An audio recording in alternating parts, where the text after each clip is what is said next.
Hola amigos, bendiciones, qué gusto, qué placer poder nuevamente estar acá con ustedes. Bienvenidos a tu canal de YouTube, Tesoro del Cielo. Hoy estaremos estudiando el Salmo 27, que lleva por título Una exuberante declaración de fe. Este también es un salmo de David. En otras versiones lleva por título La vida que busca y espera recompensada.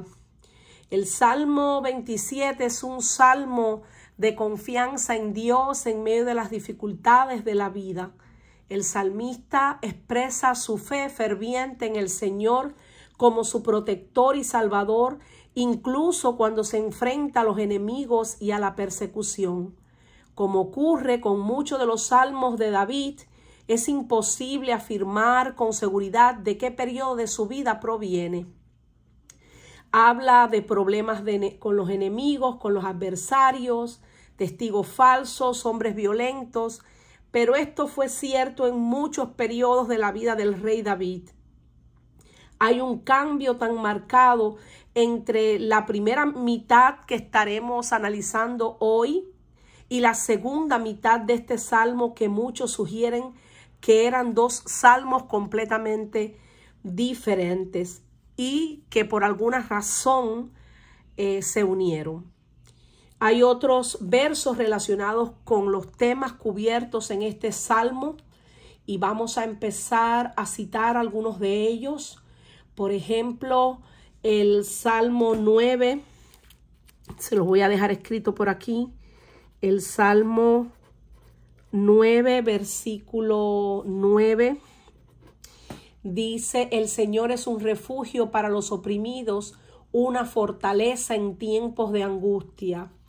El Salmo 23, verso 4, que dice: incluso cuando paso por un valle de oscuridad y muerte, no temeré ningún peligro, porque estás conmigo. Tu vara y tu cayado me protegen. El Salmo 31, verso 24, que dice: sé fuerte y valiente, todos ustedes que esperan en el Señor. El Salmo 46, verso del 1 al 2, que dice: Dios es nuestro refugio y nuestra fortaleza, la ayuda siempre presente en la adversidad. Por lo tanto, no tememos a pesar de que la tierra se sacuda y las colinas se hundan en el corazón del mar. Y el Salmo 62, versículo del 5 al 6, que dice: solo en Dios encontramos descanso, porque en Él está nuestra salvación. Solo es la roca que nos salva, Él es nuestra torre alta y segura. Y bueno, sin más preámbulos, comenzamos a leer en el nombre del Padre, del Hijo y del Espíritu Santo. Jehová es mi luz y mi salvación. ¿De quién temeré? Jehová es la fortaleza de mi vida. ¿De quién he de atemorizarme? Cuando se juntaron contra mí los malignos, mis angustiadores y mis enemigos, para comer mis carnes, ellos tropezaron y cayeron. Aunque un ejército acampe contra mí, no temerá mi corazón. Aunque contra mí se levante guerra, yo estaré confiado. Aleluya. Qué hermoso salmo, qué hermosa declaración de fe y de confianza en el Rey de Reyes y Señor de Señores. Comenzamos a resaltar estos primeros 3 versículos para hacer pues el análisis detallado de los mismos. Como muchos salmos, el rey David escribió esto desde una época de angustia. Sin embargo, es un cántico de confianza y triunfo, porque David no estaba en tinieblas ni en peligro supremo, porque Jehová era su luz y salvación. Dios mismo trajo luz a la vida de David. David no se desesperaba en la oscuridad y todo lo que representaba el estar en tinieblas.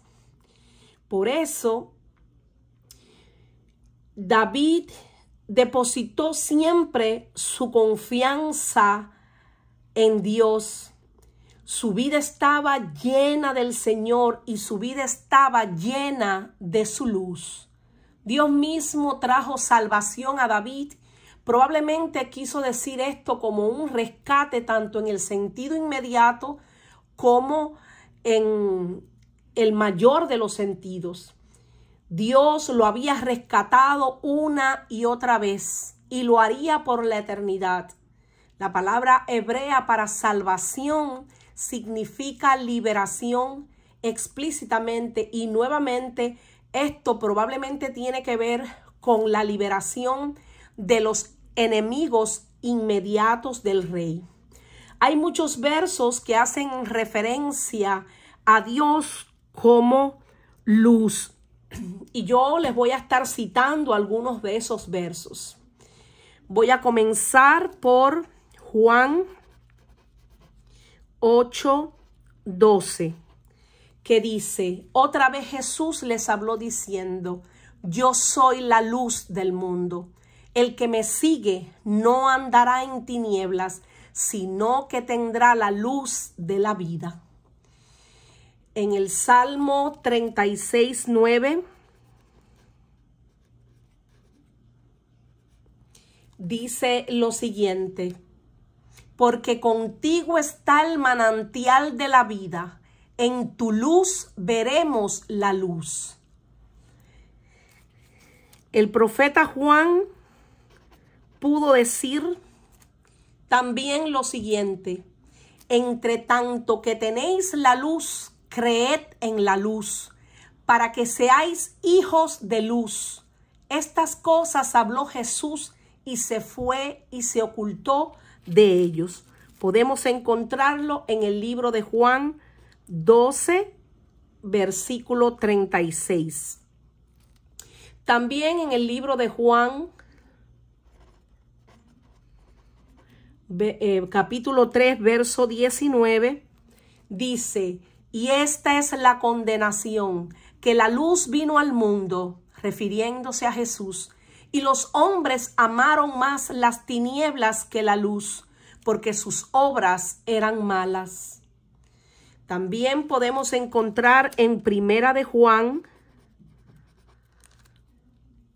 en el capítulo 1, verso 7, que dice: pero si andamos en luz como Él está en luz, tenemos comunión unos con otros, y la sangre de Jesucristo su Hijo nos limpia de todo pecado.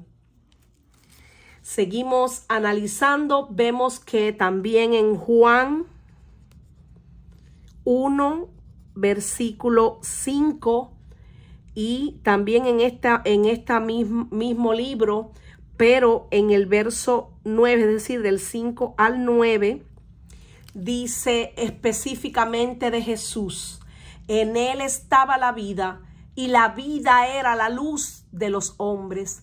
La luz en las tinieblas resplandece, y las tinieblas no prevalecieron contra ella. Qué hermoso.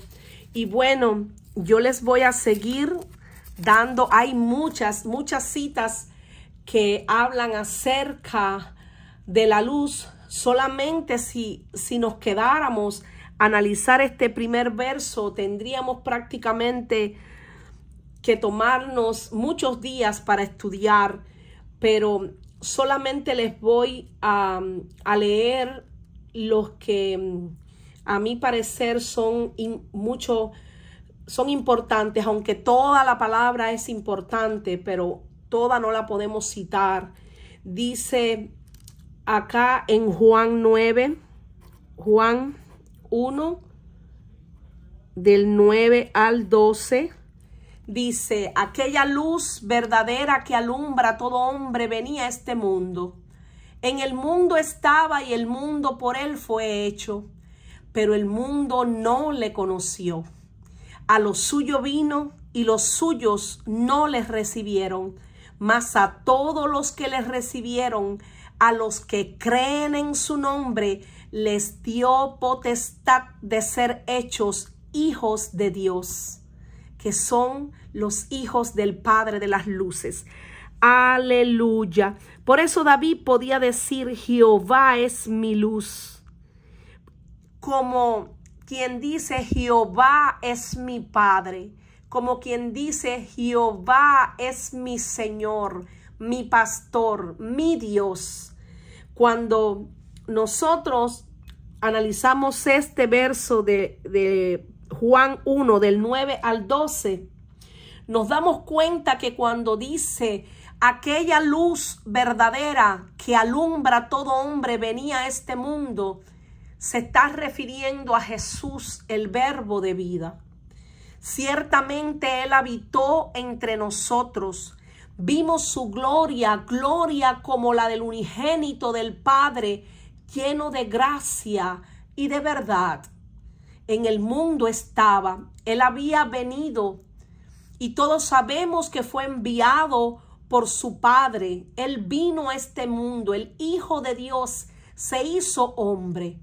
En el mundo estaba, pero el mundo, dice esta escritura, que fue por él hecho. Esto nos da la medida de que Jesús es Dios, porque dice que en el mundo estaba y el mundo por él fue hecho, pero el mundo no le conoció. A lo suyo vino, es decir, él vino con un propósito. ¿Y cuál fue ese propósito? Salvarnos. ¿Salvarnos de qué? De la ira venidera. Salvarnos del pecado y de la muerte eterna. Por eso, aunque el mundo fue por él hecho, él, por el gran amor con que nos amó, vino. De tal manera amó Dios al mundo que envió a su único Hijo, a Jesús, para que todo aquel que en él cree no se pierda, mas tenga vida eterna. No vino Jesús a este mundo a condenar al mundo, sino a que el mundo fuese salvo por él. Pero dice aquí que el mundo no le conoció. Aunque él vino a lo suyo, él vino a esa misión hermosa por amor a nosotros. Dice que los suyos no les recibieron, mas todos los que les recibieron, eso es refiriéndose a ti y a mí, que les recibimos en nuestro corazón. Y si tú no le has recibido, yo te invito a que tú le recibas hoy, porque Él quiere morar en ti, Él quiere bendecirte, Él quiere alumbrar y disipar en ti toda tiniebla. A los que creen en su nombre les dio potestad de ser hechos hijos de Dios. Es decir, que solamente aquí hay una condición: somos hijos de Dios porque creemos en el nombre de Jesús, que es nombre sobre todo nombre. Por eso David podía decir: Él es mi luz y mi salvación. Ahora viene una pregunta: ¿de quién temeré? Jehová es la fortaleza de mi vida. ¿De quién he de atemorizarme? Nuevamente, como podemos observar, se repite la misma pregunta, pero de forma diferente. Y esto se hace, como bien les decía, con un objetivo. El objetivo es la memorización del Salmo y que quede bien grabado en nuestro interior el mensaje que se quiere transmitir. Y seguimos analizando cómo sabemos que aquella luz verdadera, como bien les dije, había venido y muchos no les recibieron, pero sabemos que los que sí les recibimos somos los que somos llamados hijos de Dios. David decía luz y salvación. También fueron maravillosamente prometidos a los gentiles a través de la persona y obra de Jesús. Vemos cómo en Isaías 49:6 dice: poco es para mí que tú seas mi siervo para levantar las tribus de Jacob y para que restaures el remanente de Israel. También te di por luz de las naciones, para que seas mi salvación hasta lo postrero de la tierra. Aleluya. Porque así nos ha mandado el Señor diciendo: te he puesto para luz de los gentiles, a fin de que seas para salvación hasta lo último de la tierra. Esto aparece en Hechos 13:47. Y sabemos que aunque muchos israelitas no recibieron a Jesús, no lo aceptaron, no reconocieron la visitación de él, pues esa visitación se extendió a nosotros los gentiles. Dios extendió su misericordia para todos los hombres. Por eso, ciertamente llevó él a la cruz todo el pecado de la humanidad. Ciertamente llevó él todas nuestras iniquidades. Y dice la Escritura que por su llaga fuimos nosotros curados, que el castigo de nuestra paz fue sobre él. Pero seguimos acá. ¿De quién temeré?, se preguntaba David. Y David se hacía esta pregunta sabiendo que una vez que tenía ya este conocimiento, una vez que ya él sabía quién era en Dios y para Dios, pues ya no tenía ningún tipo de temor. Por eso él mismo se preguntaba, pero él mismo se respondía: ¿de quién temeré? Ya David no tenía temor, porque el perfecto amor echa fuera todo temor. Por eso David decía: ya no tengo que temer. Si lo leemos en otra versión, en la Nueva Traducción Viviente, dice: ¿por qué habría de temer? Y en la Nueva Versión Internacional dice: ¿a quién temeré? Y en la traducción al lenguaje actual dice: ¿de quién voy a tener miedo? Ciertamente no tenemos que temer mal alguno si Dios está conmigo, dice la Escritura. Ya David no tenía temor. Él sabía que Jehová es la fortaleza de su vida. ¿De quién he de atemorizarme?, volvía a decir. David era un guerrero hábil y experimentado, y debe haber sido un hombre de impresionante fuerza física, aunque era de baja estatura. Sin embargo, veía al Señor como la fortaleza de su vida. David sabía algo de lo que el apóstol Pablo escribiría muchos años después. Y esto lo vamos a encontrar en Efesios 6:10, que dice: fortaleceos en el Señor y en el poder de su fuerza. David sabía que la fuerza no venía ni siquiera de él, que su fuerza venía de Dios. David reconocía que Dios era como, o es como una fortaleza que nadie puede atravesar, que nadie puede conquistar, que nadie puede derribar. Los mismos nombres de Jehová como luz, salvación, la fortaleza de mi vida, implican que en medio de la oscuridad, del peligro o de los enemigos, sabemos que es Dios nuestra defensa. Si rara vez sabemos lo que es tener a Dios como la fortaleza de nuestra vida, tal vez sea porque confiamos muchas veces en otras cosas para obtener fuerza. Nos resulta fácil confiar en nuestra propia sabiduría, en nuestra experiencia, en nuestros amigos, en nuestros recursos.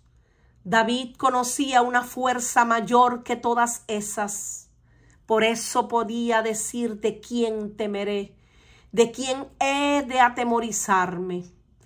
Y esta herramienta poética, como bien les digo, de la repetición para exponer su punto y reunir ideas paralelas, se hace con el objetivo de que el mensaje quede impregnado, sea memorizado y aprendido de una manera efectiva.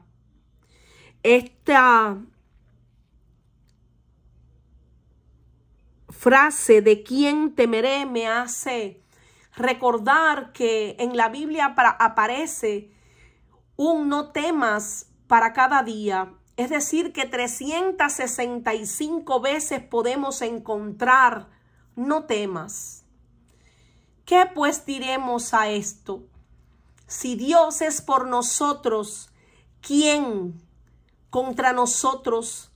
El que no escatimó ni a su propio Hijo, sino que lo entregó por todos nosotros, ¿cómo no nos dará también con Él todas las cosas? ¿Quién acusará a los escogidos de Dios? Dios es el que nos justifica. ¿Quién es el que condenará? Cristo es el que murió, más aún el que también resucitó, el que además está sentado a la diestra de Dios e intercede por nosotros.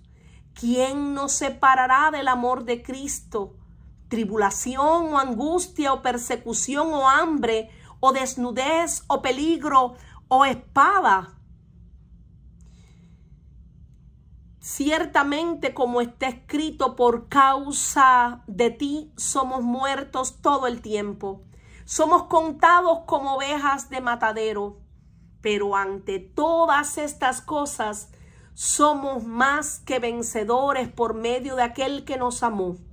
Por lo cual estoy seguro que ni la muerte, ni la vida, ni ángeles, ni principados, ni potestades, ni lo presente, ni lo porvenir, ni lo alto, ni lo profundo, ni ninguna otra cosa creada nos podrá separar del amor de Dios que es en Cristo Jesús, Señor nuestro.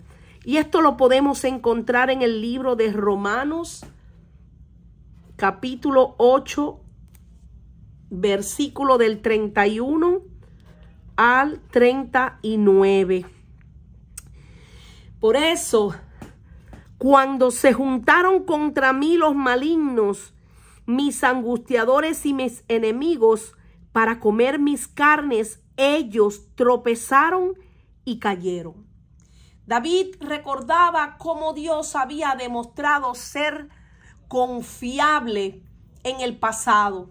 Hubo momentos en que los malignos o incluso un ejército se lanzaron contra él, pero Dios aún así mostró ser la luz de David, su salvación y su fortaleza. La confianza de David en Dios fue probada en batalla. No tenía una fe en el buen tiempo que vivía en circunstancia, siempre fáciles. Esta no es la alegría de un hombre en un cómodo hogar. Este es el canto de un hombre que conocía la bondad de Dios, incluso ante los peligros y la desesperación. Mas Jehová me ha sido por refugio y mi Dios por roca de mi confianza, dice el Salmo 94, 22. En primera de Samuel 17, 44 se relata que Goliat le dijo al joven David: ven a mí y daré tu carne a las aves del cielo y a las bestias del campo. Quizás David, cuando escribió estos versos, cuando se juntaron contra mí los malignos, mis angustiadores y mis enemigos para comer mis carnes, quizás David al escribir esto recordaba cuando aquel Goliat le dijo eso. Sin embargo, como bien dice esta escritura, ellos tropezaron y cayeron. El aliento de Dios los arropó al suelo. Y esto fue literalmente cierto en el caso de nuestro Señor, cuando estando allí en el monte Getsemaní, cuando los que vinieron a tomarlos retrocedieron y cayeron al suelo en el mismo momento en el que preguntaron que dónde estaba Jesús, y él solamente dijo: yo soy. Al decir yo soy, todos retrocedieron y cayeron. Y es que ante la presencia maravillosa y gloriosa de Dios, ¿quién podrá permanecer en pie? Aquí podemos notar cómo Dios mismo arroja y destruye a los enemigos que se levantan contra él o que se levantan contra sus ungidos. Por eso David podía decir: yo estaré confiado. Como mismo lo dijo Job, debido a su confianza en el Señor, el salmista no tenía miedo. Y en su ser interior no podía tener miedo, porque en él estaba la presencia de Dios, palpable y tangible. Esta confiada confesión en el amor de su Salvador es similar, como bien les digo, a esa confesión de Job, cuando dice en Job 11, 18: tendrás confianza porque hay esperanza. Mirarás alrededor y dormirás seguro, sabiendo que Dios es como un escudo alrededor nuestro, que donde quiera que estamos, que donde quiera que vamos, Él está con nosotros. Por eso me gusta esta porción de la Escritura, y más la que viene ahora, que dice lo siguiente: aunque un ejército acampe contra mí, no temerá mi corazón. Aunque contra mí se levante guerra, yo estaré confiado. Aleluya. David estaba confiado en que Dios mismo lo defendía. David había experimentado en su vida que cuando él salía a la batalla, aunque un ejército acampara contra él, su corazón de guerrero estaba confiado, pero no en su fuerza, no en las destrezas, no en esa habilidad que de cierta manera tenía de manejar la espada o de manejar el arco, sino que su confianza estaba depositada completamente en Dios. Y esto lo podemos notar cuando él se enfrenta al mismo Goliat, que le dice: tú vienes contra mí con espada y jabalina, pero yo voy contra ti en el nombre de Jehová de los ejércitos.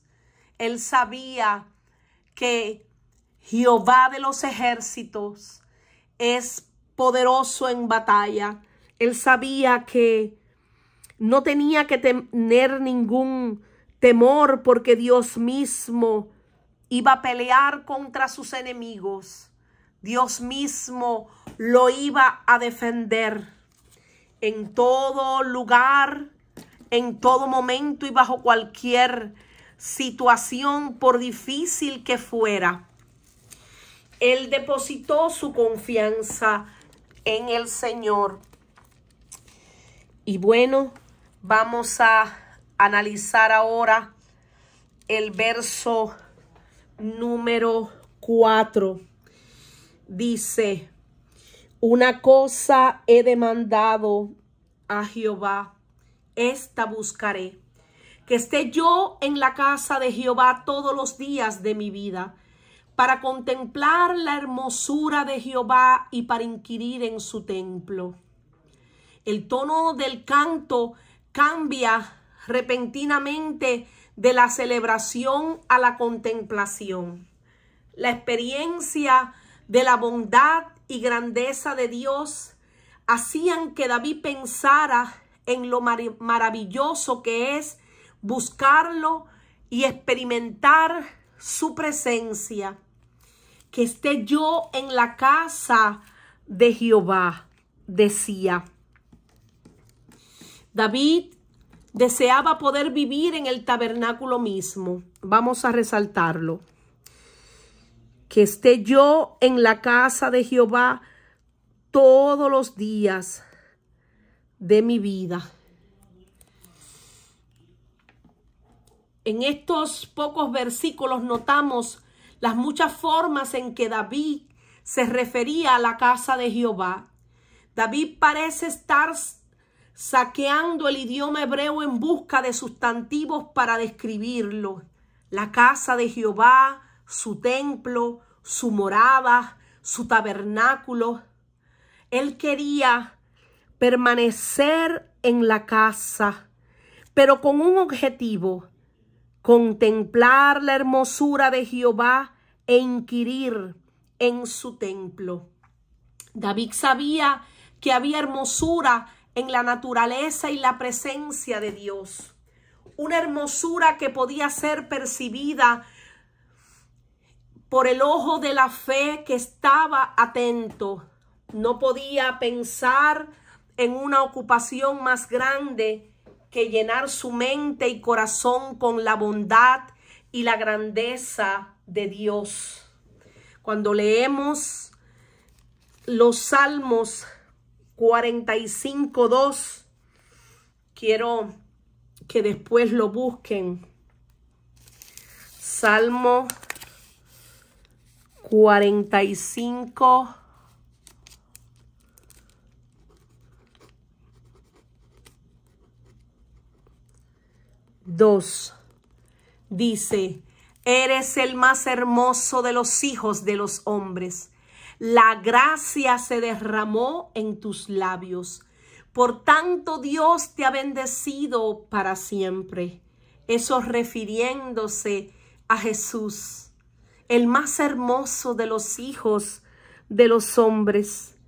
David quería contemplar la hermosura de Jehová e inquirir en su templo. ¿Y qué significa inquirir? Inquirir es indagar, averiguar, examinar, escudriñar cuidadosamente algo. Cuando vamos al libro de Juan, capítulo 5, verso 39, vemos que Jesús dijo lo siguiente: escudriñad las escrituras, porque a vosotros os parece que en ellas tenéis la vida eterna, y ellas son las que dan testimonio de mí. Dios mismo nos manda a que escudriñemos las Escrituras, a que estudiemos con profundidad las Escrituras. Viene el verso 5. Porque Él me esconderá en su tabernáculo en el día del mal.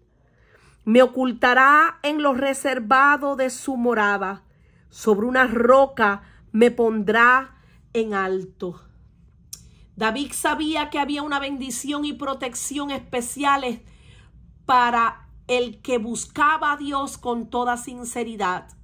No era una promesa para evitar todos los problemas, sino para brindar seguridad y bendición incluso en medio de ellos. La morada de Dios es una tienda donde Él resguardará a sus invitados. El privilegio del asilo es de ellos, dice un estudioso, McLaren. Sobre una roca me pondrá en alto.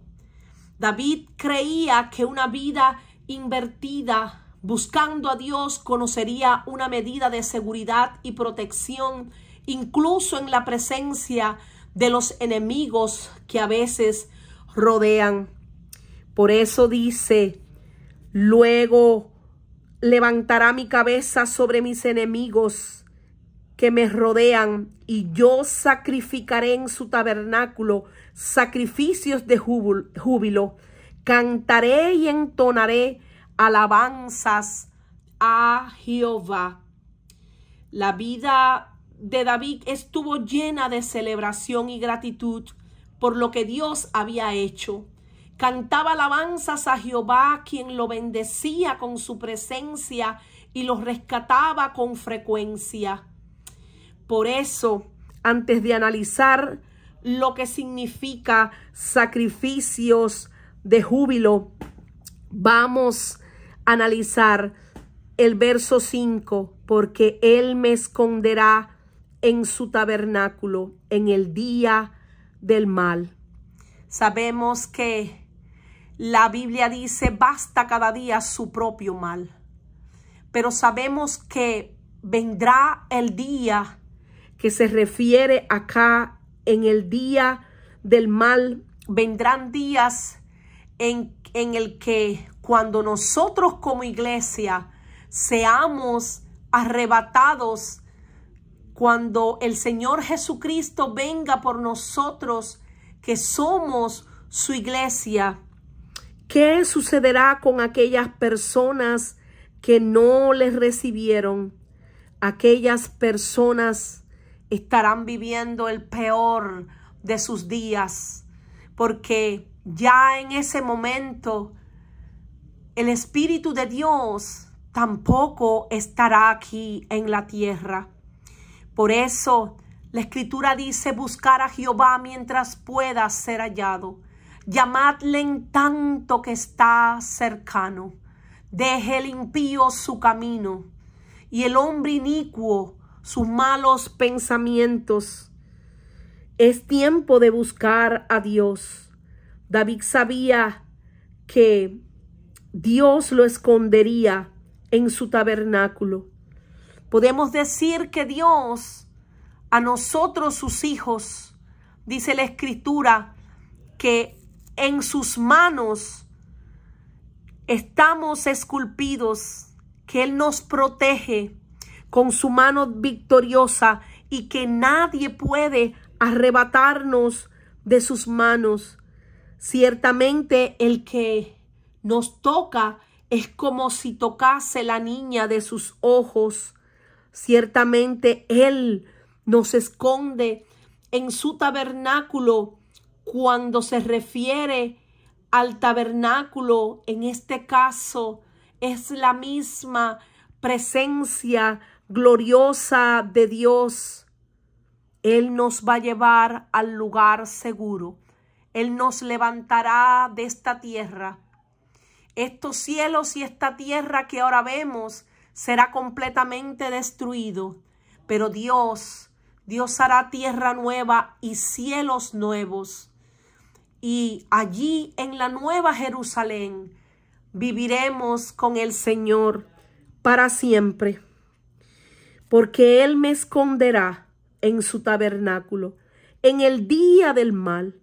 David sabía que no había mayor protección que estar en la presencia maravillosa de Dios. Me ocultará en lo reservado de su morada. Un lugar reservado, un lugar donde nadie tiene acceso, solamente los que amamos a Dios, a Jesús con todo nuestro ser. Por eso sobre una roca me pondrá en alto, la roca inconmovible de los siglos que es Jesucristo. Luego levantará mi cabeza sobre mis enemigos que me rodean. David sabía que una cabeza cabizbaja se refiere a esas personas que muchas veces sienten miedo o sienten vergüenza. Ante el miedo y la vergüenza bajamos la cabeza, pero la esperanza alivia, la esperanza que es Dios mismo. Él nos levanta la cabeza sobre nuestros enemigos. Él es el que nos justifica. Él es el que nos ayuda en medio de nuestra debilidad. Y por eso decía, luego levantará mi cabeza sobre mis enemigos que me rodean. Aquellos que lo rodeaban para avergonzarlo. Aquellos que lo rodeaban para vituperarlo. Aquellos que los rodeaban para hacerlo caer, para hacerlo sufrir, para hacerlo sentir miserable. Pero Dios con su gran amor con que amó a David y con que nos ama, es el único que nos infunde aliento, es el único que nos restaura, es el único que nos levanta. Cuando los hombres nos juzgan y nos condenan, Dios es el que nos redime. Dios es el que nos levanta y nos hace resplandecer en su presencia. Por eso David decía, yo sacrificaré en tu tabernáculo sacrificios de júbilo. Cantaré y entonaré alabanzas a Jehová. David era un hombre que en su tiempo hacían sacrificios. Ellos sacrificaban en aquel tiempo animales. Todos sabemos por las escrituras que para poder ser limpios del pecado en aquel tiempo se hacían sacrificios de animales. Y David participaba de esos sacrificios. Pero aquí habla de un sacrificio excelente y ese sacrificio es el sacrificio de júbilo, sacrificio de alegría, de labios que confiesan su nombre, de labios que entonan alabanza. Por eso decía, cantaré y entonaré alabanzas a Dios. Yo sacrificaré sacrificios de júbilo. La vida de David estuvo llena de celebración y gratitud por todo lo que Dios había hecho. Cantaba alabanzas a Jehová, quien lo bendecía con su presencia y lo rescataba con tanta frecuencia. Sacrificios de júbilo o de cánticos y entonaciones, es decir, de acciones de gracias, los cuales se realizaban con sonido de trompetas y otros instrumentos. Y esto podemos encontrarlo en el libro de Números 10:10. Números 10:10. En este libro podemos encontrar lo referente a eso. ¿Y qué dice? En el día de vuestra alegría y en vuestras solemnidades y en los principios de vuestros meses tocaréis las trompetas sobre vuestros holocaustos y sobre los sacrificios de paz y os serán por memoria delante de vuestro Dios. Yo, Jehová, vuestro Dios. Y en Primera de Crónicas, capítulo 16, verso 41 hasta el 42, dice lo siguiente. Dice lo siguiente: y con ellos a Emán, a Jedutún y a los otros escogidos declarados por sus nombres, para glorificar a Jehová, porque es eterna su misericordia. Con ellos a Emán y a Jedutún, con trompetas y címbalos para los que tocaban, y con otros instrumentos de música de Dios, y a los hijos de Jedutún para porteros. Y esto refiriéndose a aquellos hombres que se reunían para glorificar el nombre de Dios. Cantadle cántico nuevo, hacedlo bien, tañendo con júbilo. Aleluya. Y bueno, mis amados, esto es todo por hoy, esta primera parte de este hermoso Salmo 27. No quería despedirme sin antes leerles esta versión preciosa que adquirí hoy. Es la traducción al lenguaje actual. Quería leerles el versículo 5 y 6. Con el favor de Dios, en estos días estaremos estudiando del 7 en adelante. Y no quería pues finalizar sin darle las gracias al pastor que me facilitó esta Biblia. Él tiene una librería acá en Miami y bueno, pude ir y adquirir esta Biblia. Se llama Arnold. Este pastor pues me facilitó esta Biblia y yo le doy gracias a Dios por su vida. Si alguno quiere pues adquirir Biblias, pueden contactarme para darles el contacto, valga la redundancia, de este pastor, y que puedan también ustedes adquirir. Tiene Biblias excelentes. Y bueno, quería leerles, dice esta versión que yo quería, es una traducción al lenguaje actual y dice lo siguiente: cuando vengan tiempos difíciles, tú me darás protección.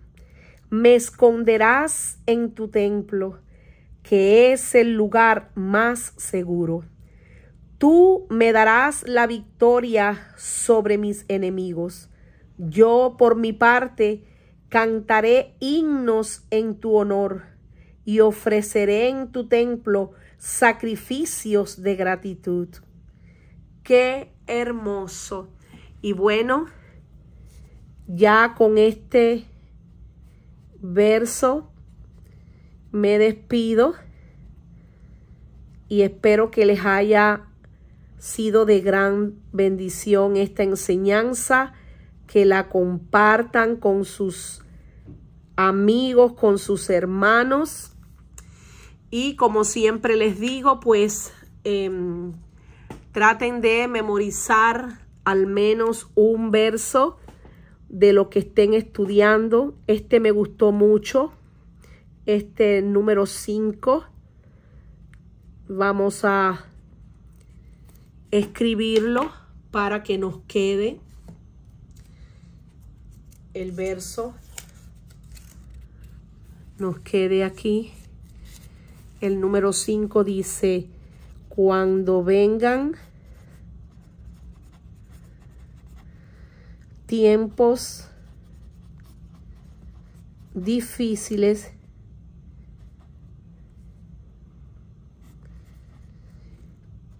tú me darás protección.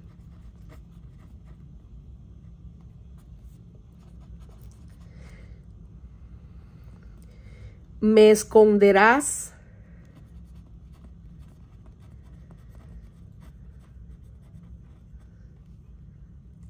en tu templo,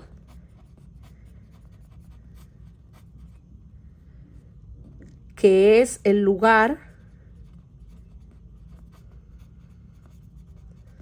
más seguro.